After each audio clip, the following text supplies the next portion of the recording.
Bangal daw yo kay Ilocano, kumusta po kayo? As of 5 PM, dito po sa amin sa Ilocos sa Vigan, medyo ramdam na si Bagyong Nika.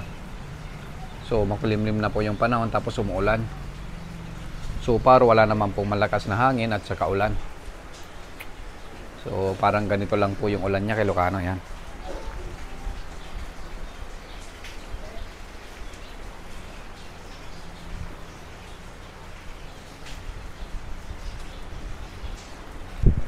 So, ganito lang naman po yung ulan niya, nadala ni Nika.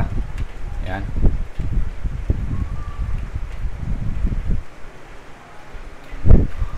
Sana wag nang lumakas kay Ilocano kasi papatawid na siya ng Northern Luzon.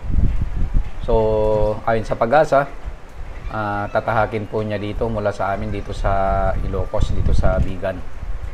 Dito po siya lalabas kay Ilocano.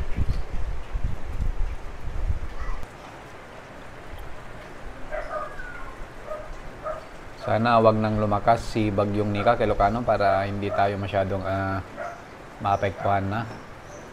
Kasi talagang sunod-sunod na po yung bagyo. Linggo-linggo na tayong binibisita ng bagyo kay Ilocano. So ayon na naman sa Pag-asa, pagkatapos ni Nika, mukhang meron na naman kasunod kay Ilocano. Kaya ingat-ingat lang tayo.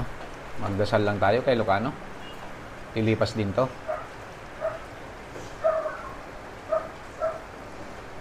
So, ito lang po yung update sa Bagyong Nika dito po sa amin, dito sa Vigan, sa Ilocos, as of 5 PM ka Ilocano.